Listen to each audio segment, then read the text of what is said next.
As far as I'm concerned, Jervis Bay is the jewel in the crown of the south coast. The indigenous people of this part of Australia called this massive natural harbour Booderee, which translates directly to Bay of Plenty. And you don't have to spend too long here gazing into the azure waters to understand why. It's absolutely teeming with all kinds of life. And since those local native Australians, the Koori, have been living here since before glaciation ended 15,000 years ago and were present when the bay itself was created by retreating waters 6,000 years ago, I reckon they know what they're talking about. Jervis Bay itself is a larger body of water than Sydney Harbour. Doesn't feel that way because almost every square metre of land around Sydney Harbour has been built on, but Jervis Bay is actually much roomier. On the whole, the bay remains relatively undeveloped, and that's a bloody good thing as far as I'm concerned. Alright, now before we get into what treasures the bay has to offer, I would just like to point out that Jervis Bay is pronounced the way it is written, with an at the start, not an R. It was named after Admiral Sir John Jervis. Hopefully one day it will regain its original indigenous name, as has recently happened with Fraser Island, now known, rightfully so, as Kagari, and we can stop stressing about Jervis and Jarvis. Anyway, let's get into it.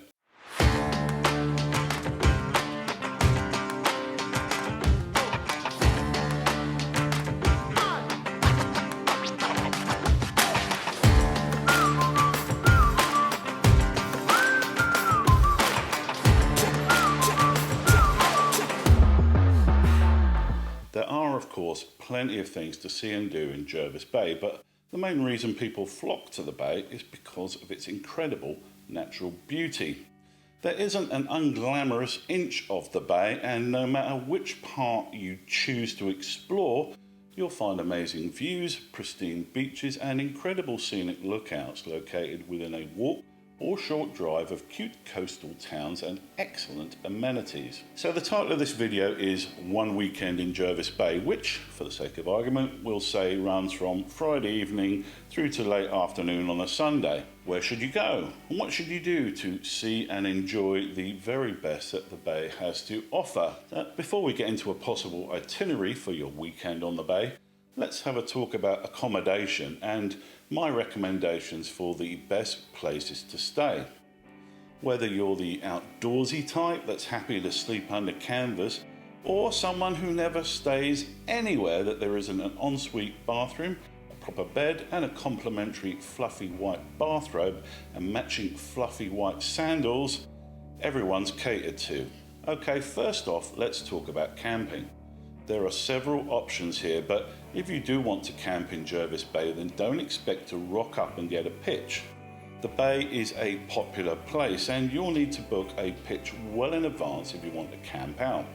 In fact, in the popular campgrounds of the Beecroft Weapons Range on the north side of the bay, the camping pitches are so popular that they book them by means of a lottery to ensure that it's as fair as possible and that everyone stands the same chance of securing a spot. There are several full-blown campsites around Jervis Bay, including several in the main towns of Huskisson, Vincentia, Kallala and Currarong, but I reckon the best of the bunch is Green Patch in the Booderee National Park. Green Patch is an absolutely stunning beach, ideal for families, and the campground itself is well equipped and fully featured. There's a large toilet and shower block, barbecue stations and well marked and maintained pitches. To book a pitch here, you'll need to go through the Booderee National Park website and, as I mentioned, be sure to book well in advance to avoid missing out. All of the tourist parks located around the bay are excellent, but if I had to choose one to locate myself in for the weekend, then it'd have to be the Holiday Haven White Sands in Huskisson. This park is ideally located for exploring the bay, close to the town for sit-down and meals, and it's located on the beautiful Huskisson beach, a stone's throw from Moona Creek. Holiday Haven parks are owned and managed by Shoalhaven Council, and they operate to a consistently high standard. You can rent a cabin right on the beach or get a pitch for an RV, caravan tent or swag. The calm waters of Jervis Bay are a very short walk from the park, and a recently completed path passes right by the park and affords bike and pedestrian friendly paths away from the road all the way from the centre of Huskisson to Hyams Beach. If you want to stay self-catered in a guest house, then Airbnb is of course your best bet, and you'll find plenty of great properties on that site. The centre of Huskisson, while it's certainly not Las Vegas, can get a bit noisy in the summer months, and particularly in the evening and kicking out time at the pub. If you want to stay in more luxurious accommodation, then my solid recommendation on this would be the Paperbark Camp, located in Woolamire, just to the west of Huskisson. They offer the full glamping experience with luxuriously appointed raised safari tents situated in a pristine and peaceful location in the heart of the bush. There is a highly rated restaurant on site serving 3-course meals in the evening and a luxury breakfast in the mornings. Alright, so you got somewhere to stay. Let's talk about some of the cool things you can do in the bay out on the water. And to kick things off, how about meeting the bay's resident dolphin population? There are 2 cruising companies serving Jervis Bay. Dolphin Watch is the original, but Jervis Bay Wild offer a virtually identical service. Of the 2, Dolphin Watch currently have the largest and most stable boat, so if you haven't got great sea legs, that's a consideration. But both companies have several boats in their fleet, including large semi-rigid rib boats for the more adventurous types. Both companies do regular timetable trips out in the bay, checking out the large pod of dolphins and the large seal colony outside the bay at the Drum and Drumsticks. They both also showcase the coastline and those parts of the bay that you can only see from a boat. Jervis Bay Wild also offer a boom net experience, which is a popular experience, so if you'd like something a little out of the ordinary, it's a great option. Kids in particular love it. If you visit at the right time of the year, these companies will also take you whale watching. The whales are on the move between May and November when they're heading north, and late June and early July when they're heading south. If you get a chance, do take one of the longer cruises, as these showcase some incredible scenery such as the cliffs at Point Perpendicular and Bowen Island. If you want something slightly more genteel than a cruise in the bay, then the Husky Ferry operates during the tourist seasons and cruises up and down beautiful Currambene Creek between Myola and Huskisson. If you're not much of a guided tour person and you'd rather do your own thing, then you can of course hire a boat. Boa boats operate out of the nearby Woolamire boat ramp, and for a couple of $100 a day, assuming you have a boat license, you can get your own boat for the day, perfect for going fishing, exploring the coastline, or towing the kids around on an inflatable donut. And if you're lucky enough to have your own boat, then you can utilise the excellent and recently renovated boat ramp at Murray's Beach in the Booderee National Park, at the large and very well equipped Woolamire Regional Boat Ramp, or on the other side of the bay at Kallala. There are also a lot of beach style boat launching areas, including one at Plantation Point in Vincentia, one at Hyams Beach and one at Myola. Boats come in all shapes and sizes of course, and Jervis Bay is absolutely perfect for either kayaking or stand-up paddling. If you're a novice at either of these water sports, then I suggest you get out on the water and enjoy some expert tuition at the same time. Jervis Bay Stand-Up Paddle operate out of the Woolamire boat ramp and teach you all the basics and escort you out on beautiful Currambene Creek. Several kayak tour companies operate out of the bay too, and will provide a safe experience out in the water as you learn to paddle. This sort of experience is far and away the best way to see the bay, as you'll often encounter the marine wildlife, including dolphins, whales, manta rays, nursing sharks, and a staggering array of fish of all shapes and sizes. Okay, so we've talked about being on the water, now let's talk about being in it. Jervis Bay is famous worldwide for its clear waters. This incredible clarity is due to the circulation of the water in the bay, which sees its waters refresh completely roughly once every 30 days, and it's also thanks to a healthy ecosystem of seagrasses and a lack of industrial or farming activity in the vicinity. That beautiful turquoise water makes the bay perfect for snorkelling, freediving or scuba diving. Let's talk about some leisurely snorkelling first, and it has to be said you're really sport for choice here. My picks would be the beaches on the southern side of the bay, and in particular Murray's Beach, Scottish Rocks, Hole in the Wall, Greenfields, Hyams and Green Patch. And of all of those, if I had to pick one to snorkel at during my weekend on the bay, it would have to be Murray's Beach, which is situated at the very eastern tip of the Booderee National Park. If you haven't brought a snorkel and mask with you, you can buy one at the dive shop in Huskisson or rent a set along with a weight belt. Freediving has become increasingly popular these days, and there are several companies offering guided swims around the bay for an enjoyable and safe experience. Dive Jervis Bay offers snorkel and free diving at various locations around the bay, but the specialists in this area are Laura and Dylan of Wobbegong Free Dive.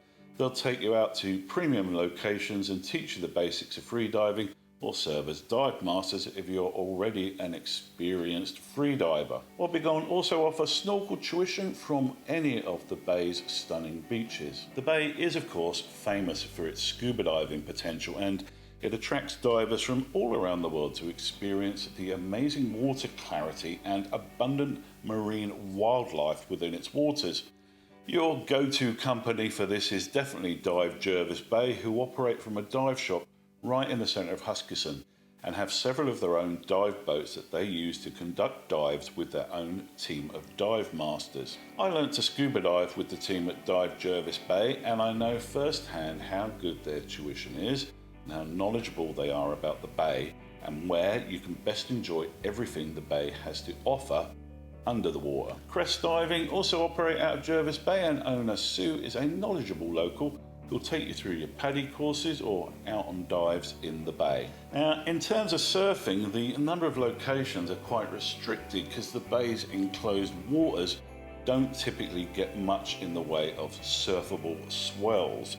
Target Beach on the north side of the bay is sometimes surfable, and when there's a massive swell hitting the east coast, some of the beaches on the southern side of the bay get a wave, but by and large your options are all of the beaches on the outside edge of the southern peninsula, otherwise known as Booderee National Park. Cade Beach is the best of the surf beaches on that southern side, and there's also a famous rock reef nearby that produces a wave called Aussie Curl. The Wherry, also known as 5 Mile, also has a decent wave, and so too does Steamers, but that's a serious walk in and out with a surfboard under your arm. Now, fishing is of course an incredibly popular pursuit, and you'll see a steady stream of boats heading in and out of the boat ramps to try their luck in the waters of the bay. The waters of Jervis Bay are officially designated a marine park by the state government, which means that there are some extra restrictions on where you can fish and what you can land. About 80% of the bay is open to fishing,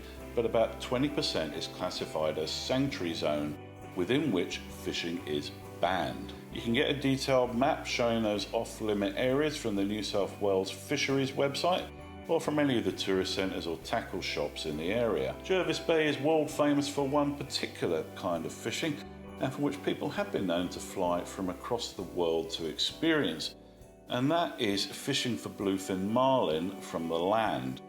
Jervis Bay is one of the few locations on the entire planet where this is possible, and even then only under very specific conditions, which make landing a marlin here one of the crowning achievements of any serious fisherman's career. If you're into spearfishing, then that's possible everywhere except the waters of Booderee National Park on the southern peninsula of the bay. And finally, if your tastes are slightly tamer than marlin, then you can fish off the beaches, the wharf or Currambene Creek. Now, of all that snorkelling, diving, paddling, kayaking and fishing seems far too energetic for you, and you'd simply like to relax on a beach and read a few cheap airport paperbacks, then you've certainly come to the right place. If I was in Jervis Bay for one weekend and just wanted to chill out at the beach, then my pick would be one of the quieter beaches in the Booderee National Park on the south of the bay. Murray's, Hole in the Wall, Scottish Rocks, Bristol Point, Green Patch and Iluka are all great, but in the busier months the quietest beaches in my list will be Scottish Rocks. Be advised, however, that Scottish Rocks beach is also clothing optional, so be prepared for a bit of nudity if you visit. best family spot in the bay is undoubtedly Moona Creek and its adjacent beaches of Huskisson and Collingwood. Jervis Bay is probably best known for its white sand beaches and in particular Hyams Beach. Hyams Beach is undoubtedly a lovely beach and its sands are certainly white, but it does not, no matter what you've heard, have the whitest sand in the world or even in Australia for that matter. That particular myth was just a bit of clever marketing put about by one of the old tourism officials a couple of decades ago. But it still gets repeated every single time a newspaper or TV show visit the beach and don't bother to do a bit of basic fact checking. Everyone still wants to visit Hyams though, and particularly during the summer months, it becomes a hellishly over busy location. Now, in recent years, the council have introduced traffic controllers to limit the number of cars going into and out of tiny Hyams Beach village, and so if you did want to visit, then get there early as possible. However, there are lots of stunning white sand beaches in Jervis Bay and I strongly recommend you try one of them instead. I recommend Callala Beach, Greenfield, Blenheim or Murray's. Okay, so we've talked about everything you can get up to on the water and the beaches and in the water. What about the surrounding bushland? Now, whether you're someone that can walk 30 kilometres and not break a sweat, or someone who's only up for a short walk a few metres from a nearby car park, we've got you covered. So let's break this part of our little Jervis Bay weekend into 3 options: a stroll, a good walk and a hike. Okay, option 1 for folks who just want to walk a short distance. There are some great walks all around the bay and some incredible viewpoints and lookouts to experience. For amazing views, I recommend a trip to Cape St George in the Booderee National Park. This is a famously abandoned lighthouse sitting on the cliffs at the southern side of the bay, and the view here is incredible. It's also a first-rate location for whale spotting from the land, so if it's whale season, bring your binoculars. The walk from the car park to the lighthouse is only about 50 metres, and it's a well-maintained path suitable for wheelchairs. On the opposite side of the bay, at the heads of Jervis Bay, are the 80-metre cliffs of Point Perpendicular, where you can visit the famous lighthouse and get an absolutely incredible view of the entire bay and the Pacific Ocean beyond. Point Perp is situated within a military weapons range, which is not always open to the public, so check before visiting. It's about a 300-metre flat walk from the top car park to the lighthouse itself. Be warned though, if visiting either of these locations, that they are quite exposed and you'll certainly feel any wind that's blowing. If you fancy a short bushwalk, then I can highly recommend the beautiful 2-kilometre return walk between Greenfield Beach and Chinaman's Beach along the Scribbly Gum track. Alright, option 2, a good walk. For this one, I suggest the White Sands walk around the southwestern edge of the bay.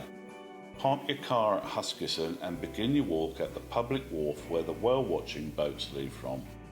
Follow the path east and keep the beaches on your left. You can make this walk as long or as short as you like, all the way to Hyams Beach if you want. Just keep on following the path. It's 4 kilometres from the wharf in Huskisson to the end of Collingwood Beach in Vincentia, or just under 10 kilometres all the way to the cafe in Hyams Beach. Just walk until you've had enough and turn around. The view's sensational in either direction. Alternatively, head to the northern peninsula of the bay, park your car in the amusingly named Bosom Beach car park, no it's not a nude beach, and head east down Coomey's Walk. This is a circular path and you can do a full circuit, or alternatively just do the coastal leg, which is about 2 k's each way. Follow the signs to Mermaid's Inlet and then turn around. The full circuit is about 5 k's in total. Alright, option 3, a hike. And for this one I have one recommendation, and it's an absolute classic. For the exact route, head over to the Booderee National Park, call into the park office and pick up the leaflet they've produced showcasing the park's walks. There are some great extended hikes possible here that will take most of the day.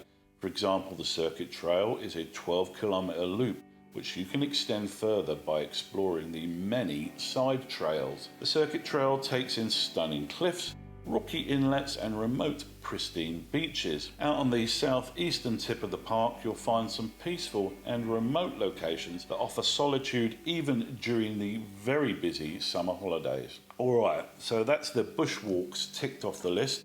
What if you're visiting the bay and you'd like to do something a little bit out of the ordinary? I have a couple of excellent suggestions for you. My first pick is Gosangs Tunnel.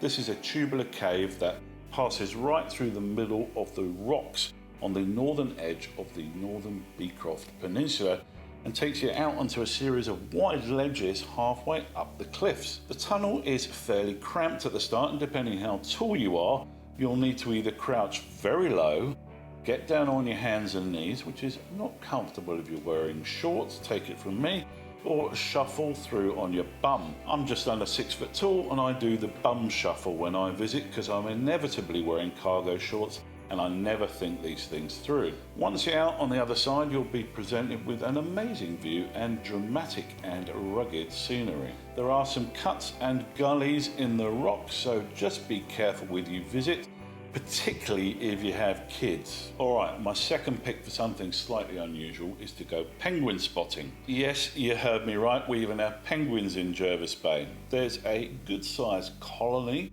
of about 5,000 little penguins, that's their official name, and a good description of them, on Bowen Island at the very eastern tip of the Booderee National Park. Now, unfortunately, you cannot visit Bowen Island itself as it is a protected sanctuary, but you can still see the penguins through a good pair of binoculars or a decent camera from the lookout at Governor's Head. And if you visit early in the day, you'll get to see those penguins up close as they fish and forage on the rocky reefs between the mainland and the island. My third pick for something unusual is one for you energetic folks. You heard of the film The 39 Steps, right? Okay, it's quite an old film, maybe it's just me. Well, anyway, how about the 230 steps? Far and away the most dramatic beach in Jervis Bay is Steamers on the outer southern edge of the Booderee National Park. And to get down to Steamers, you need to descend nearly 100 metres down a sweat-inducing 230 steps. Fortunately, the view on the way up and down is absolutely incredible and well worth the effort involved. I should also point out the Steamers Beach is itself at the end of a decent 3k bushwalk with no nearby roads at all. Here's a bonus tip for Steamers. If you want to see a massive colony of crabs, go to the far end of Steamers Beach, the opposite end to the steps you walk down on, and walk carefully around the rocky ledges at the end.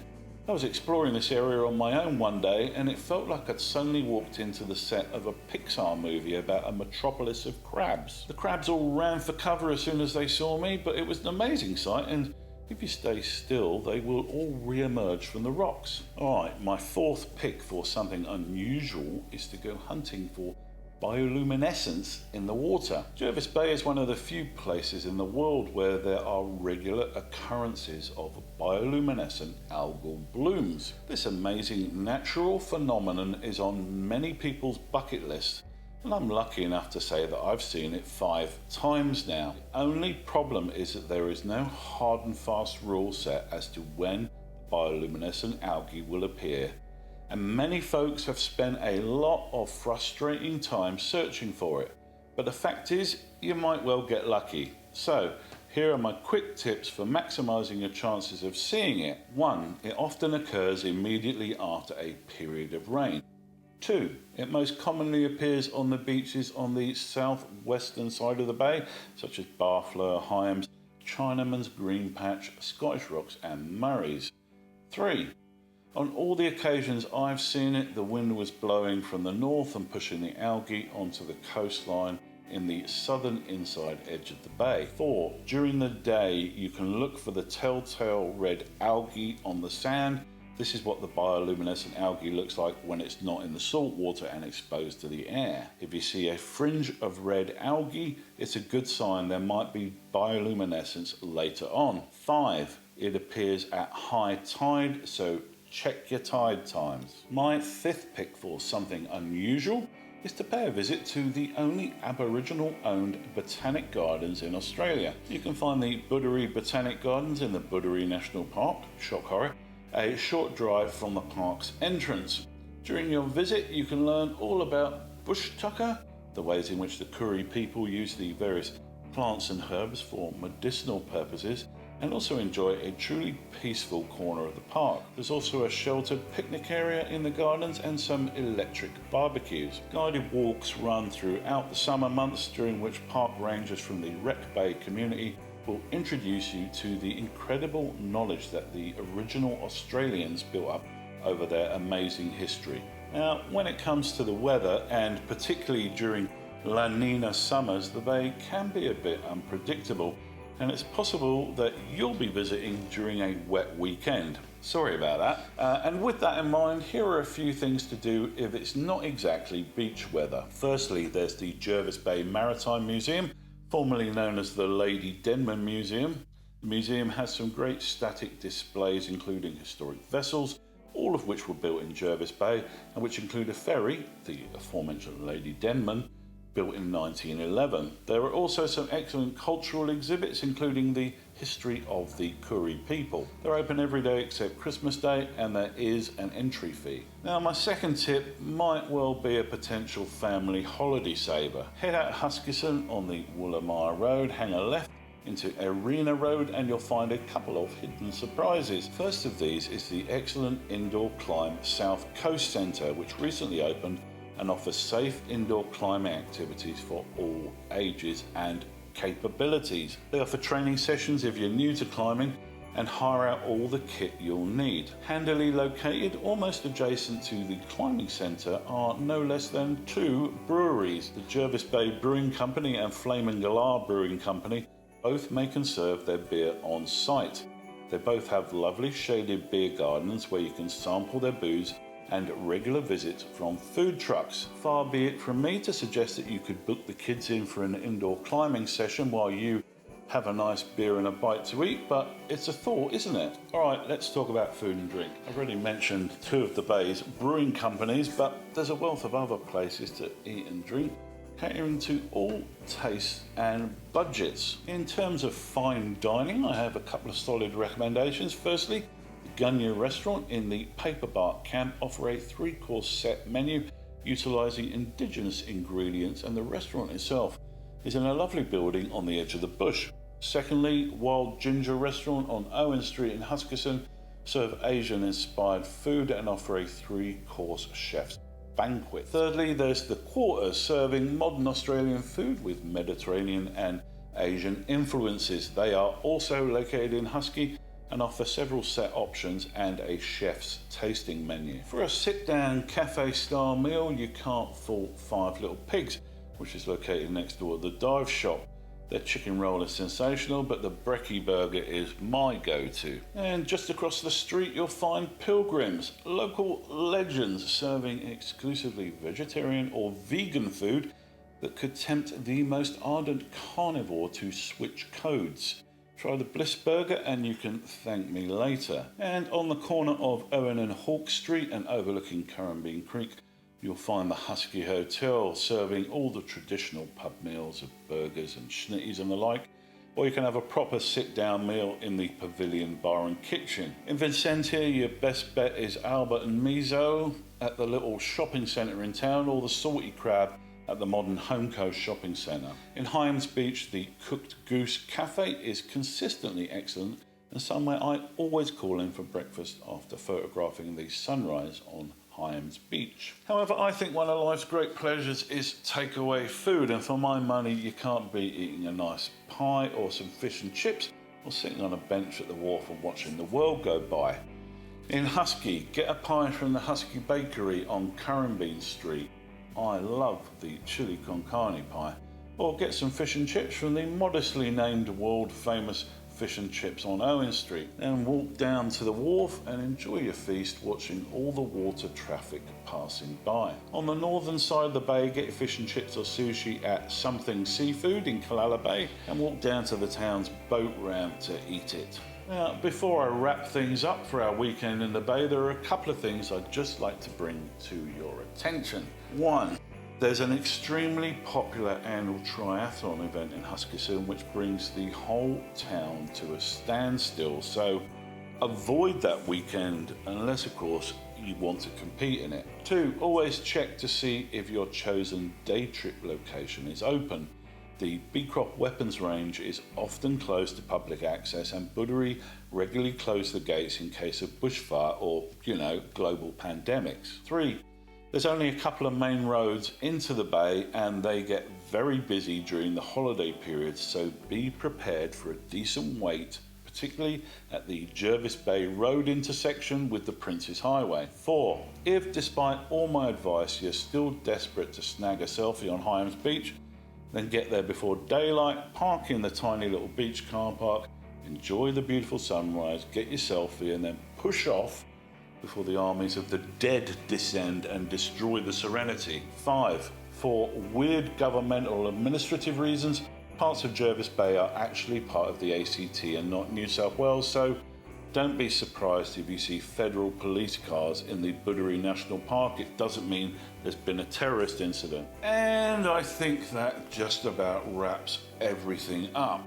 In many ways, Jervis Bay is the ideal place for a weekend trip because it's a condensed location with heaps of activities all close at hand. However, if you get a chance, do try and stay a bit longer. You'll probably wish you'd booked for a whole week when the Sunday of your weekend visit rolls around. If you do visit, be sure to leave a comment below and let me know if the place met your expectations. Alright guys, I hope you enjoyed the video.